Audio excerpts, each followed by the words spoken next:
twese turi umuntu turi abantu turi bamwe usibye satani n'umwanzi w'ibihe byiza yaje kugira ngo atwangisha aduteremo umutima wo kwangana no kutemera kimwe cyane dore ikintu kigiye kubesha abano tuberurire no kubaha Imana iki umuntu urimo wubaha Imana umuntu wayikurikiye umuntu wayinambyeho umuntu wayititirije umuntu utareba hirya no hino uwubaha Imana uwo ni ugiye kubaho kandi abeho neza igihe ni igihe umuntu wese agomba kugarura icyubahiro cy'Imana cyabuze mu bantu wakakigarura njya nkunda kubwira abantu ngo buhuriwe wiba harunaka nuba harunaka uzakura nk'ibya runaka kandi ntukwiye gukora ibya runaka sobanukirwa icyatumye Imana ikuzana ku isi sobanukirwa icyatumye Imana ikora ihagarika ibiduteye ubwoba intambara uzihagarike uburwayi butunguranye buhagarike indwara z'ibyorezo ibyo byose Mana turagusabye ngo bihagarike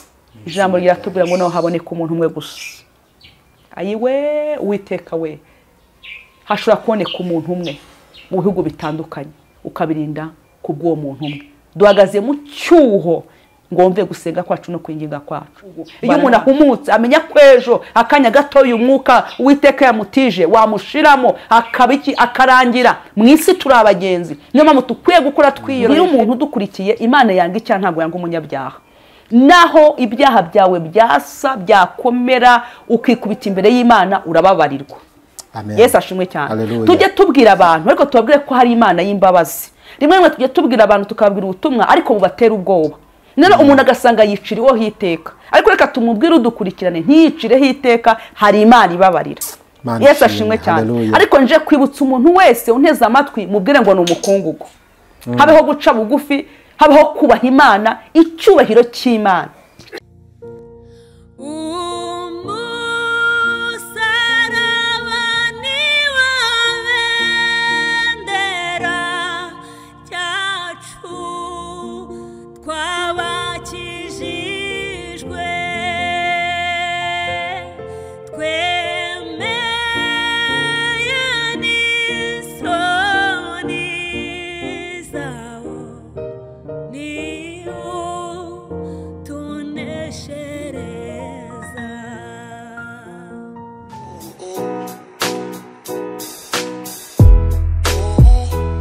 uwabuze umuranga yaheze iwabo kugira ngo ibirori byawe bigende neza bise neza bisaba ibintu bitandukanye ariko byose ababijemo baguye isari inzara ikabica biba bitaye agaciro Emmanuel Catering Service twakuzaniye igisubizo aho dutekera ubukwe ibiterane amahugurwa inama n'ibirori bitandukanye wivunika tubigusangisha aho wakoreye ibirori hose ikindi kandi tubafite ibikoresho bikodeshwa ari byo shopping dish amasahane amasafuriya imbabura n'ibindi dukorera mu gihugu cy'u Rwanda hose ibiciro biri hasi cyane duhamagare cyangwa twandikire kuri 078 31 942 cyangwa 072 55 53 Emmanuel Catering Service umukiriya n'umwami bakunze ijambo ry'Imana kandi bakunze umusaraba TV ndibasuje kandi baramukije mwese aho muherereye mu bice bitandukanye by'isi amajyaruguru amajyepfo iburengerazuba n'urasira bwanyu mwese turabasuje kandi tubahaye ikaze mu kiganiro cyacu cy'uyu munsi ngize umugisha wo kubabona n'umugisha kuri ngewe kandi nizere ko mwese ko mudukurikiye muri amahoro ariko ushobora no kudukurikiye utameze neza wumva ibintu bitagenda neza nk'uko ubyifuza reka tukubwire ngo haracyari Imana ihindura iby'abantu badashobora ikabigira ibishoboka mu izina rya Kristo byose biremera cyambere no kuyizera mukongera mukagira icyizere wagira icyizere byose bakunda ngize umugisha rero ndi kumwe n'umubyeyi Mama Deborah niyo tugiye kugana muri kano kanya n'Imana ishimye ko igiye kunyuzamo ibitunga ubugingo bwacu bw'uyu munsi n'umubyeyi ufite impano yo guhugura ijambo ry'Imana uko Imana imukoresheje akora uko kandi cyane muri bya bihumbi bicyumvira Imana Mama Deborah cyangwa dapfuka muri bya bihumbi birindwi by'abanyabwoba oya ariko sikora bara abantu barabanyabwoba bihishaga mu myobo nawe uracyari mu mwobo byose ntacyo biba bitwapfa kuba nta byaha wakoze ngo mu 7 utapfukamira bayari biracyari 7 se buriya byari 7 mu isezerano rya kera Yesu ataraza Yesu aje buriya byabaye bingahe? ntabwo mbizi. Nta kimana irabiguhishuriraho. Amakuru yawe se ndashima Imana. urakomeye, ndaho. urasa neza. Imana iguhe umugisha. Imana iha umugisha umuntu wese wagizemo uruhare. Yabigizemo uruhare. Abantu bansengeye n'abantuka. Ibintu byose dukora hari abadutuka. Ariko iyo umuntu agututse akakwereka ko ibyo ukoze abihinyuye urushaho we gukora cyane. Iyo bagututse urishima? Nta kibazo ugengira. Mpita mvuga nti ngomba gukora cyane. Iyo bakubwiye neza ubigenza ute? Nabwo nta muntu wanga umubwira neza, urumva mu by'ukuri ni byiza, ndishima kurushaho. Hari umuntu ugize ngo iyo bashimye ngo mbyibazaho cyane. Iyo bagushimye? Iyo bamushimye ngo abyibazaho cyane. Kubera iki? Abiramo abasase? Oya. Avuga ati ejo bashobora kumbera nka Yesu. Oya, kereka nawe utizeye. Yesu abamusinye niwe bavuze ngo nabambwe. Akanwa kavuga uyu munsi neza ejo kakuvuga nabi. Makuru y'ikimisi Mama Debo. Ndashima Imana. Tuburanye ariko dushima Imana ko tubonanye twatwonye tukabonana. Yego. Muri mwe yavuze ngo tutishwe n'ibyaha. Yego. Hashimwe Yesu. Amen. Umwaka mushya muhire. Twese tubonanye muri uyu mwaka. Yego. Nibwo Oya, ntabwo nibwo bwa mbere dukoze ikiganiro. Umwaka utaraba. Ntabwo mbizi. Ni ubwa mbere. Ni ubwa mbere. Nese kuba kakantu kaciyemo ntashaka kuvuga kuri kamera kuva kaba twize tuborana. Agakize wakavuze. Oya, ntabwo nkavuga nimba utakazi nta kibazo. Kuri kamera? Ntabwo nkavuga kuri kamera kaciyemo, ntashaka kuvugira kuri kamera. Kanjye? wararwaye. Bagusure ahubwo. Bagusure wararwaye. Bagusure abakunzi bawe bagusure. Wararwaye abakunzi bawe bagusure. Nshuti bavari bamuduteze amatwi muri kano kanya ni Mama Debora tugiye kuganira. Bana natwe mu kiganiro cyacu uze gusuzanya natwe icyo nzi cyo nuko turagirana ibihe byiza. Mama Debo, turi mu mwaka w'ibihumbi 2025, nshimye Imana ko tubonanyemo tukiri bazima. Ni umwaka ariko kandi nanone utari kuvuga rimwe n'abahanuzi bagenzi bawe cyangwa se avuga ubutumwa bagenzi bawe. Umwaka wa 2025 kuva ugiye gutangira, abantu bashi bagiye bavuga ati impinduka muri uyu mwaka, ibintu bitandukanye muri uyu mwaka. Icyakora cyo hari bigenda biboneka mu minsi ishize, hari byabaye muri Amerika warabyumvishe, mu gihugu cy'abaturanyi hari biri muri kubyumva. Ese kubera iki uyu mwaka uri kugaragaramo impinduka zitandukanye? Nkawe nk'umusenzi, nk'umunyamasengesho, ubona biterwa n'iki? Ese wowe iyo urebesheje amaso y'umwuka ibona icyerekezo ari ikihe? Tutonde dusenga. Turasenga nta kibazo ndabyibuka. Ni wowe usenga. Nanjye ndaza gusenga turangije. Mbaje ikibazo gikomeye ariko kitanakomeye cyane. Urambwiye ngo impamvu ngo uno mwaka uri muza imyaka yose ihora isimburana iteka nka padiri. Rero mu by'ukuri uko iminsi igenda ihita niko isi haza kwifuza kwayo. Rero kandi umwaka wa 2024 hari byabaye. 2025 hari igomba uko umwaka wose uzagenda uza niko azajya habaho impinduka. Uko umwaka ugenda uzamuka niko nibigerageza cyangwa se nibikomeye bigomba kubaho. Uretse se mu byabeye kuri abantu basuzuguye Mose, bamusuzuguye ngo si kasame kabamira, n'abandi bagize ngo umuriro ukaza ukabatwika, ugize ubonaho umuntu atuka Imana ikahita itwika igihugu. Aha niho rero Imana ubihuza gute n'indi myaka urumva bihuye? Nanjye nakubwiye ngo uko imyaka igenda iba niko ibintu bigenda bikomera. Nanjye ntabwo navuze ko byoroshye. Ariko wewe nababyumvishe? Naranabibonye. Byagwaye rero somo se? Byamaze yo kubaha Imana. Wararitangaje ngo y'abantu bongere bubaha Imana. Nacyo numva ururimi rwanjye rukwiye kuvuga. Kubera iki abantu bashaka kubaha Imana ariko habaye akaga? Ukubona nimba habaye akaga babona ibintu bikomeye cyangwa ibicamarenga gukomera, ugasanga nibwo bibutse gusenga. Kubera iki? Twibuke ko hari abantu Imana yaturemye imitima idahuje, abantu ntabwo bafite imitima ihuje. Hari abantu bemera babonye, hari n'utemera yabonye. Ntabwo twese tungana. Urebye ibyumviro byawe n'ibyanjye biratandukanye. Rero hari abantu bateye kumva ko bagomba gusenga ariko bageze mu bibazo. Ariko nibutse abantu gusenga uri mu bibazo, burari amasengesho n'amatakirangoye. Ahubwo gusenga ibibazo bitari byaza nibyo byiza. Nene se kwibaza ko abantu bari gusenga nyine amasengesho arumvirwa nayo n'amatakirangoye. Oya, Imana irumva. Imana irumva nayo ngayira yumva two kubwira abantu ngo ko bageze mu bibazo bo kutazajya basenga Ngatungo nayo basenze. aho twaba tubabwiye oya aho twabwira nka muntu uvuga ngo reka niryame narasenze igihe cyose wari usenga usenga ubudahwema rero mu by'ukuri Imana irimo iremeza abantu hari abantu banze kwemera ariko bagomba kwemerwa akanwa k'abahanuzi barahanuye abapasiteri barabwiriza abantu ntibabyumva noneho Imana ni finali igomba kuza ugahita uyibona ni nka mbere kwa kundi wakoraga icyaha igahita ikwiyereka nicyo gihe tugiye gusubiramo njyewe ndabona ko ari cyo namwe muracyifuza se ko aricyo cyabaho ariko rimwe na rimwe iyo ndebye nkareba ibiri kubaho uravuze ngo abahanuzi barahanuye abaki barahanuye mbona impamvu abantu rimwe na rimwe abantu batumva imvugo y'Imana ntibumva abahanuzi rimwe na rimwe nuko mu bahanuzi habemo abatubuzi benshi yego ibyo ndabyemera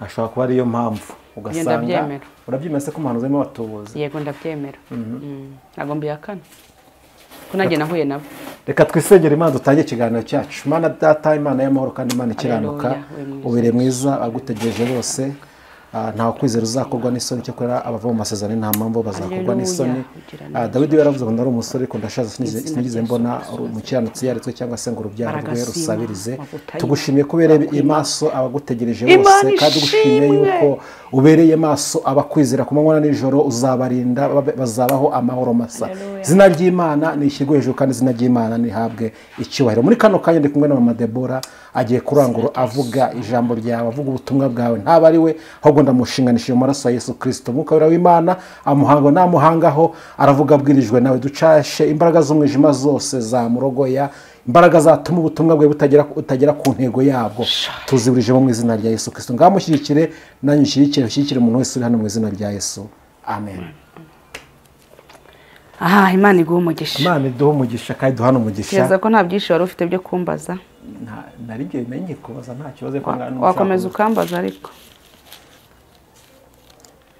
yego Mama Deborah twishimiye rero ibyo twavugaga tuvuga ku bintu by'abakozi b'Imana cyane cyane ariko usanga bari kuvangavanga sijye ko nasanze nta n'impamvu yo kubatendaho ko nabonye ko buri wese afite umwami akorera ariko se nimba buri wese afite umwami akorera nibyo ndabyemera ko umurimo w'Imana ubona bagenda bawutobatoba bahagarika benshi bashaka kuza kuri Kristo Yesu mwebwe mu cyumba mugifite inzira zigana Siyoni murakora gute n'aba bantu kugira ngo uko intego yanyu no kugira ngo ijambo ry'Imana rigere kure hashoboka kandi igire ku ntego yaryo iragira ku ntego yaryo gute muri kubana n'abo bantu bavanga ibintu mu by'ukuri ntago Imana izabara iruhanya n'umwana w'umuntu n'ijambo rivuga ngo se dukore ibyaha ubuntu busage rero mu by'ukuri ndatekereza ko iyo umuntu akorera Imana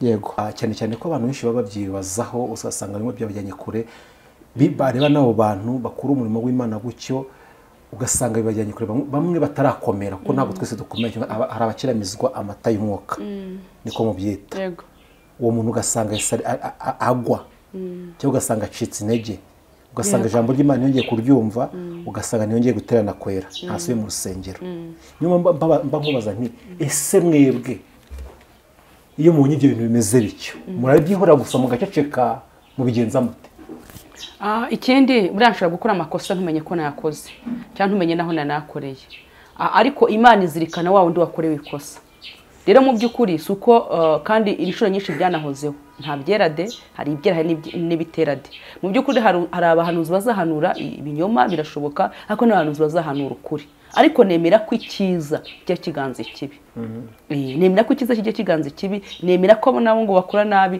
igihe cyabo iherezo ryabo rirahari igihe cyose nta kintu na nepo kitagira iherezo ntekereza ko nawe iherezo rizaba Mama Deborah umaze iminsi mu ivugabutumwa ryaba mu nsengero no kuri social media naho uhamaze iminsi nusubiza amaso inyuma urasanga abagore benshi mwahagurukanye muri uyu murimo bose barabaye nk'abandi bose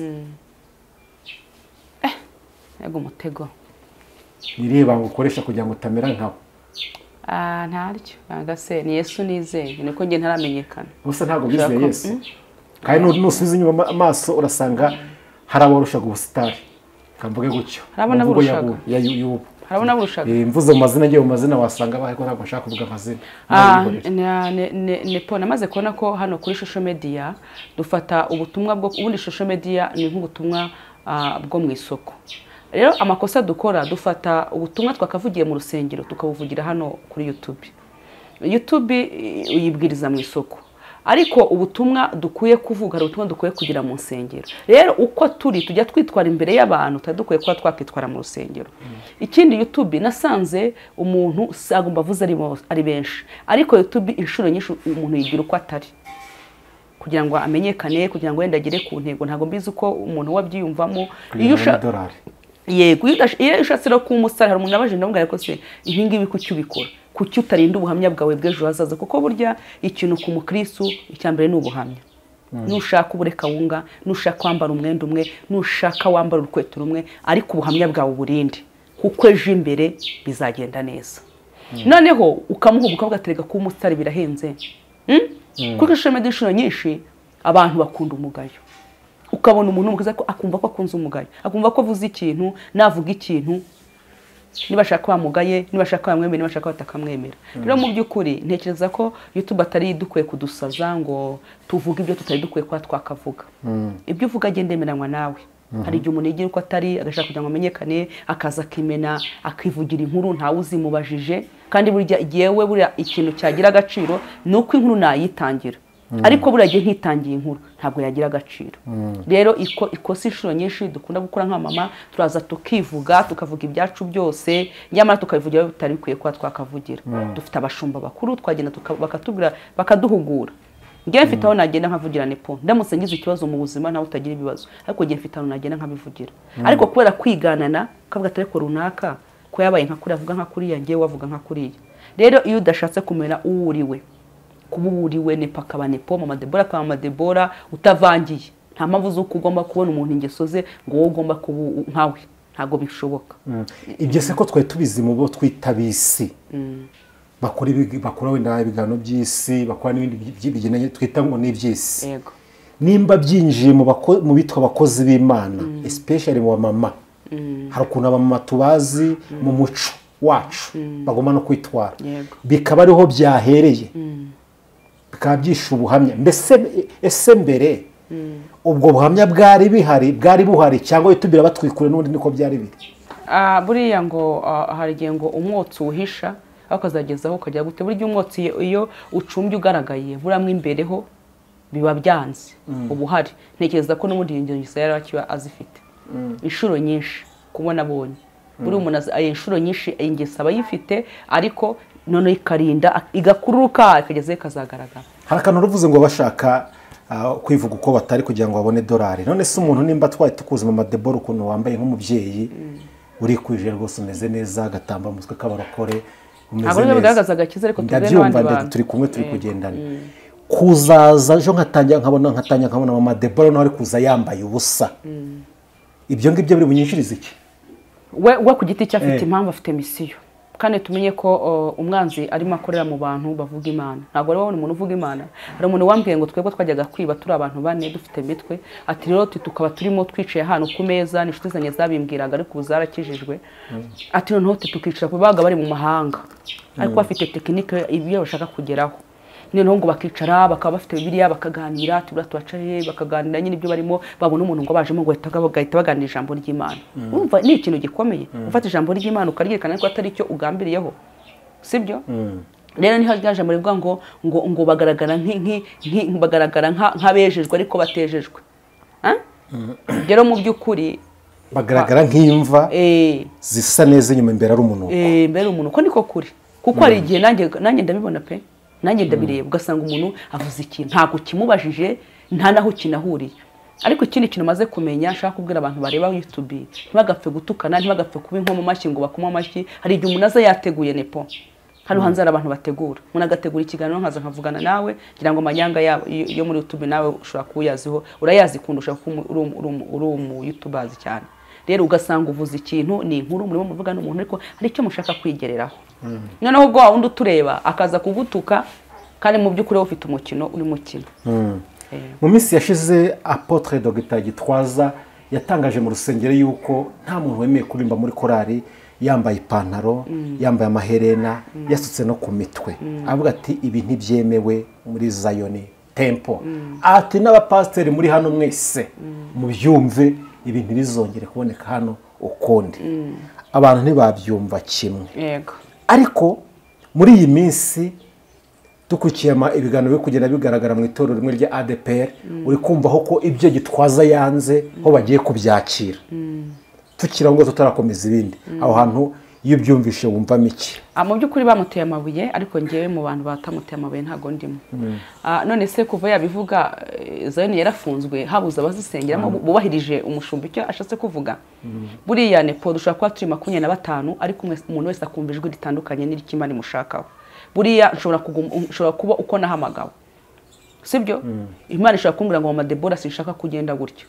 ariko wenda ntinabikubuze sibyo ashobora kwera hariya atari inyama n'amaraso byari bimubwirije byumvaga ko ni ngombwa ko agomba kubivuga hari abibwirijwe n'umwuka wera icyerekana ko umwuka wera umubwirije niwe muri Zayoni ayoboye ntabwo ari ahandi yari ahaye rwahedi buri muntu wese kujya hashaka niba uri umusitari cyangwa wambara ipantaro uko ubishaka genda mu itorero babyemeramo kuko twebwe imyemerere yacu si imwe nubwo Apotre Gitwaza yahakanye iby'imisatsi n'ibiki byose ariko hari abandi babyemera ariko yarabivuze nkawe kandi ndatekereza ko Zayoni itegeze isenyuka kuko yarabivuze ntabwo guciye mu ijambo gatoya none se agakiza kaba mu misatsi mu maherena mu mapantaro cyangwa mu maderede aho ho ntago ndibuze kuvuga ngo agakiza ntago kahaba ariko we yumvaga ko ibyiza nkuko nanjye hari ibyo nkunda nkuko nkunda buriya simbi birandaza kwigugura mu gikari ariko buri biganiro byose nigeze gukora ntateze ibitambaro ngiye mwuka w'Imana yaransanze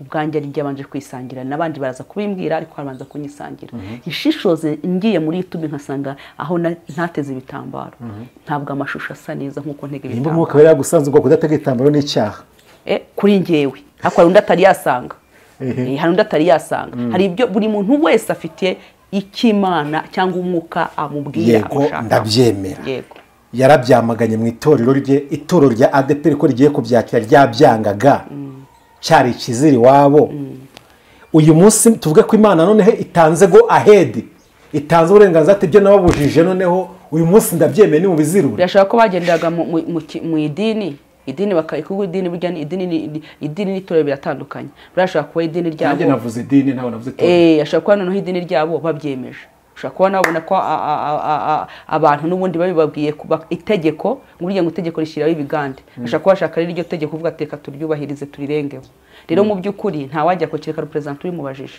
ariko ndatekereza ko ibyiza ngewe nkuko iyo biza kuguma uko byari bimeze ku bwanjye iyo baza gukomeje iryo tegeko uko ryari rimeze ariko kuko babishyizeho gutyo ntabwo wajya kuburana ariko ngiye ku bwanjye uko ryari ririho mwo kwambara amapantaro mwo gukora iki n'iki nkuko itorero ryari ryubatse cyangwa kugenda gutyo umuvugizi w'uyu munsi umushyigikiye muri icyo kintu uramushyigikiye ntabwo ngiye mushyigikiye iyo aza kugumisha iryo tegeko uko ryari riri abemera bakemera ariko kuko yenda ubwo nawe afite uko umwuka amubwiye nta kibazo gihari ubukristo bwanyu bwubakiye kuri Bibiliya muvuga yuko muri Bibiliya handitse yuko nta mugore ukwiriye kuba umushumba uretse agomba byanditse hese tugiye muri Bibiliya tubigiye byanditsemo ntago nge ndi umwigisha biri ko abantu benshi bagiye bayisomeye mirongo mu isezerano rya cyane n'ishyashya ngo nzabaza abashumba rishyashya uyu munsi mu itorero rya ADPR mu bintu bitabagaho bagiye kwimika abagore byaratangajwe n'umuvugizi mu ijwi rye avuga ko icyo kintu bagiye kugikora n'urutonde ruhari rwo bagiye gusengera mu minsi mikeya kira kintu cyangwa uracyemera ese waba uri mu bagore bagiye gusengera yewe ntabwo bagiye kuzanya ko sensenya muri ADPR abantu benshi kugira ngo ntazana ryatazagira n'unankunda ngo yongura mu ADPR ngo ntago wari umwicaci ngende wo mwicaci hari ukuntu uvuga ngo yongura mu ADPR gura we no mwicaci ibintu by'ingenga ikise by'ingenga madini ariko uyu munsi ADPR yarahuje nubwo umucaci wemeye kujya kubwiza muri ADPR umunsi batanze none sundi bakuraga iki urumva ko bashatse banagusengera none sundi byagiye ubundi bari barabyangiye banakwimika uyu munsi ariko kwimika k'umugore ntacyo bitwaye ntago navuga ngo no kwimikwa ntago nahakana ngo umugore ubwo nabani twaba twipfobeje nta kose rihari ryo kuba umugore yakwimikwa uko ari imirimo umugabo ashoboye n'umugore nayo ashoboye ntago tuvuze ko atabishoboye hari umuntu twize gukora ikiganiro avuga ati umugore yemeye kuba perezida depite minisitiri umudiyakoni ibiki byose ariko ku kintu cyitwa inshingano za gishumba ati ibyo ntibyemera dusoma no muri bibiliya arase ngo bazabona ishyano abagore bashumba n'abo bashumbye bose yarisomye muri bibiliya. Bibiliya yo ni imva ikomeye, tujye tureka guhazira muri bibiliya uwo muntu nawe naho agaciro abagore. Urakoze cyane ibyo byose n'umuvugize ko twumva mu bagore ashaka kwimika aguhamagaye wagenda kandi nta senge kandi nkubwiye ko yakomoye nta kibazo Imana yari yabimbwiye. Isezerano giye gusaba Amadebe kumushumba muri ADP. Ariko amana ugwasanga uza kuyikubitaho gaza kuvuga ati reka tuze turebe. Oya ariko ni byiza ibyo ari makora, ni byiza mu by'ukuri represent ntabwo twamenya kuba yarabwiye abantu ngo nibaze babwirize mu matorero niba kureho ibintu byo kuvuga ngo urana wo macaci ngurana wa hehe bose nibabane n'Imana imwe dukorera. Nitugera imbere y'Imana ntawe uzavuga ngo aryo wasenyeraga mu icaci ngo aryo wasenyeraga gutya. Hari ikindi kintu ngira ngo mbwire n'abakristo mbakuremo kuba uri umushumba ushumbye cyangwa n'abashumba yenda bapingana banasuzugurana kuri umushumba ushumbye abantu magana abiri no kuba uri umushumba ushumbye 2,000 mwese nimugire imbere y'Imana muzaba bashumba. Ariko undi amadini muyavane ko mwese musenga Imana. Nyine nibyo kwisi nibyaje nyine nkuko akarere kanaka akarere naka ntago twitiranwa. Ariko tugenda kuri politiki imwe n'ibyo kuzana ibyo ngibyo. Nubwo ngo akarere ka Nyamagabe n'akarere kakamenya icyo cyenda cyemera. Ariko akarere ka Nyamagabe n'akantuza hari ikikaranga. Buri wese agiye kirango cy'agaseke, ahandi akaba hari ikisuka, ahandi akaba hari ikigito, biratandukanye. Inyambo ariko bikaba bitwa ko turi mu gihugu kimwe. Aho ndabyemera rwose. Nese nimba dusenga Yesu twese amadini avaye. Nyine ngo impaka ziva muri he ngo nijambo rivuga ngo mbese impaka hagati muri mwe bwe ziva he. Reka tukomeze inshuti bavanywe muduteze amatwi muri kano kanya naho ngo nibyo ngibyo twari kuganira nawe twandike muri comment ko mwese musenga Imana mwe mugasenga Yesu ayo madini yose kandi muhura kuri Yesu abahe aterwa n'iki. Mama Deborah katuma umwanya noneho atugezeho ijambo ry'Imana uko mwuka agiye kumuyobora bitewe nuko yabimuhaye. Ni karibu. Ya Imana iguha umugisha kugire neza ibito ku musaraba narimba kumbuye kandi ndabizi ko mu nkunda ku musaraba gikinyopfura cyiza koko. Reka dusome Zaburi 103 n'umurongo wa 13 na 14. Imana ibaha umugisha. Tuboneyeho no mbere ko tuvuga n'ijambo tubone kwihanganisha abantu babuza babo mu Rubavu. Turabasengera turabihanganishije ababuza babo n'ibyabo no muri Kongo turabihanganishije ntabwo tubuze kuvuga Rubavu ko nibwo twatwikunze ko turi abanyarwanda dukunze bene wacu kandi nabari bene wacu twese tuva marasamwe ubundi twese turi umuntu turi abantu turi bamwe usibye Satani n'umwanzi w'ibihe byiza yaje kugira ngo atwangisha aduteremo umutima wo kwangana no kutemerana.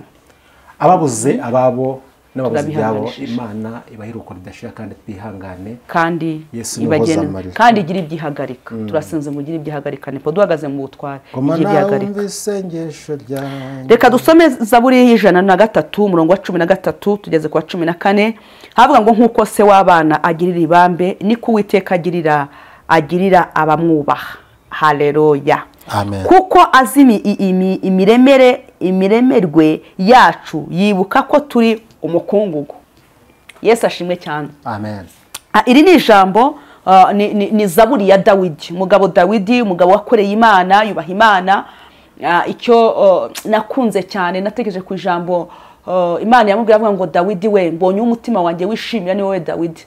Kandi Dawidi rwose tugenzuye dusanga yarakoze ikintu cyitwa ibyaha. Ariko ikintu yakoresheje iturufu yo kumva ko we aciye bugufi. Mbwira umuntu udukurikiye Imana yanga icyaha ntabwo yanga umunyabyaha. Naho ibyaha byawe byakomera ukikubita imbere y'Imana urababarirwa. Yesu ashimwe cyane. Tujye tubwira abantu ariko tubabwire ko hari Imana y'imbabazi. Rimwe tujye tubwira abantu tukabwira ubutumwa ariko bubatera ubwoba. Nero umuntu agasanga yiciriweho hiteka. Ariko reka tumubwire udukurikirane ntiyicireho iteka hari Imana ibabarira. Yesu ashimwe cyane. Ariko nje kwibutsa umuntu wese unteze amatwi mubwire ngo ni umukungugu. Habeho guca bugufi, habeho kubaha Imana, icyubahiro cy'Imana kigaruke. Haleluya. Yesu ashimwe cyane. Nzanye intego y'ijambo ngo icyubahiro cy'Imana kigaruke muri twe. Wowe ngewe ni ngewe nawe dukwiye kugarura icyubahiro cy'Imana. Yesu ashimwe cyane. Dushingiye ko turi umukungugu. Aha Dawidi umurongo wa 13 turashaka kuganiraho neza. Yaravuze ngo kuko nk'uko se w'abana bagirira ibambe niko Uwiteka agirira abamwubaha. Ni ukuvuga ngo se w'umwana agirira ibambe abana be. Buriya abana wabyaye ushobora kubagirira, ushobora gukora ikintu icyo ari cyo cyose kugira ngo ubanezeze. Niko Imana noneho igirira abayubaha impuhwe. Yesu ashimwe cyane. Ibambe, gukunda umuntu, kumugirira impuhwe kandi zikomeye, zitagira igipimo, zitagira aho zirangirira. Niko Uwiteka agirira abamwubaha. Mana ishimwe. Yesu ashimwe cyane. Dore ikintu kigiye kubesha hano tuberurire, ni ukubaha Imana. Umuntu urimo wubaha Imana, umuntu wayikurikiye, umuntu wayinambyeho, umuntu wayititirije, umuntu utareba hirya no hino, uwubaha Imana, uwo niwe ugiye kubaho kandi abeho neza. Reka mbihanure. Yesu ashimwe cyane. Haleluya. Amen. Agirira impuhwe abamwiringira. Yesu ashimwe cyane. Ndakwinginze nteze amatwi wiringire Imana, uyiringire, uyikunde nk'uko se w'abana bagirira ibambe niko Uwiteka agirira abamwubaha.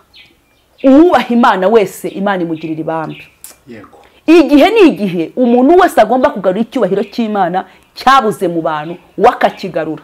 Njya nkunda kubwira abantu ngo buhuriwe wiba nka runaka, nuba nka runaka uzakura nk'ibya runaka, kandi ntukwiye gukora ibya runaka. Sobanukirwa icyatumye Imana ikuzana ku isi, sobanukirwa icyatumye Imana ikongera iminsi yo kuba kugira ngo utunganye ibyasigaye bidatunganyije neza. Ubundi mu gitondo nuzajya ubyuka ukabona urahumeka umwuka w'abazima, nturi kwa muganga, vuga ngo uyu munsi wa none hari ibintu nze gutunganya bidatunganyije neza, udasiganyije runaka, ahubwo wowe bikore. Imana ihimbazwe. Haleluya. Imana ishimwe. Icyubahiro cy'Imana kigaruke. Icyubahiro cy'Imana mbaswe kukigarura, uhaswe kukigarura, urakigarura uvuga Imana, urakigarura uyubahisha, mu isoko uyubahishe, kwa muganga uyubahishe, ahariho hose Imana ikeneye kubahwa. Yesu ashimwe cyane. Ijambo tugiye gutindaho nkwibutse icyo uri cyo ni ijambo 10 ngo kuko azi imiremerwe yacu yibuka ko turi umukungugu. Imana izi imiremerwe yacu, izi ko turi umukungugu, izi ko tudakwiye gufata umwanya ngo tupfushe ubusa. Yesu ahimbazwe cyane. Turi umukungugu. Mbwira umuntu wese utarimo wubaha Imana, mubwire ngo uri umukungugu, ejo ushobora kurangira. Yego. Haleluya. Amen. Dukeneye kubaha Imana. Imana izagirira imbabazi abantu bayubaha, ije kugirira imbabazi abantu bayishakana umwete. Wowe ushakana Imana umwete uzayibona. Biriya ngo nkunda bankunda kandi bashakana umwete aho bazambona. Yesu ashimwe cyane. Umugabo wubashye Imana, Imana ije kumwereka. Umubyeyi wubashye Imana, Imana ije kumwereka. Yesu ashimwe cyane. Tubabwire ngo dukora ibyiza kandi ineza y'Imana iganze muri bose, icyoro cy'Imana kigaruke muri twebwe. Ndumva iryo jambo numva afite tugiye gusenga Imana. Haleluya. Ndumva nshaka gusenga kuruta uko navuga amagambo menshi, kuko ni byinshi byo gusengerwa kandi igihe kirageze ngo turwarire mu mwuka ntiturwanire mu mubiri, kuko umuntu wese uri buze kurwana mu mubiri araza gusigara, ariko umuntu wese uri buze kumva umwuka icyo avuga. Yesu ashimwe cyane. Azagenda nk'umunyabwenge, azavuga nk'umunyabwenge, azakora nk'umunyabwenge. Usibye ko muri minsi ya none tugeze mu isi hinyuza abantu.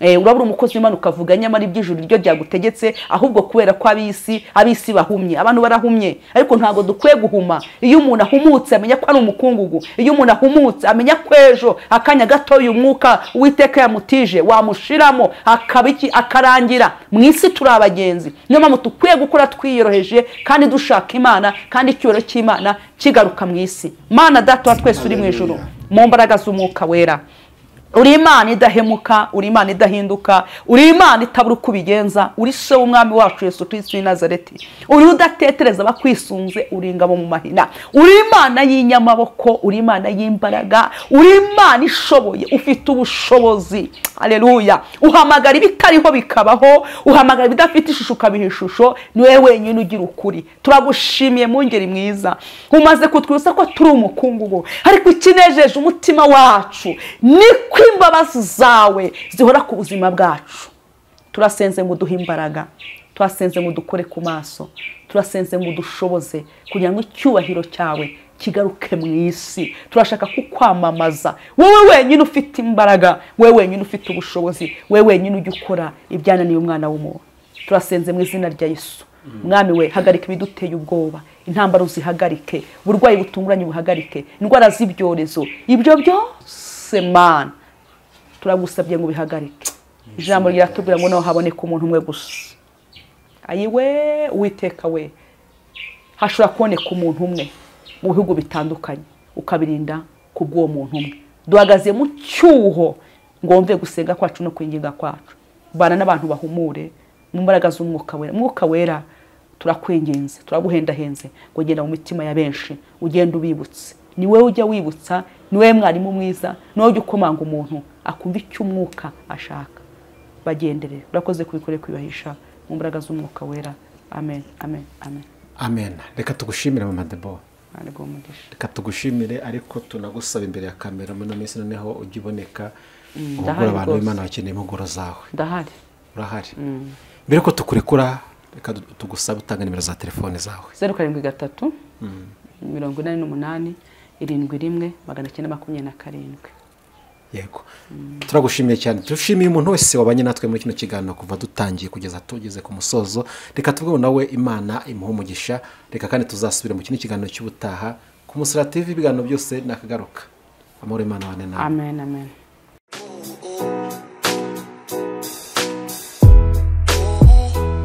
Uwabuze umuranga yaheze iwabo kugira ngo ibirori byawe bigende neza, bise neza, bisaba ibintu bitandukanye, ariko byose ababijemo baguye isari, inzara ikabica, biba bitaye agaciro. Emmanuel Catering Service twakuzaniye igisubizo, aho dutekera ubukwe, ibiterane, amahugurwa, inama n'ibirori bitandukanye.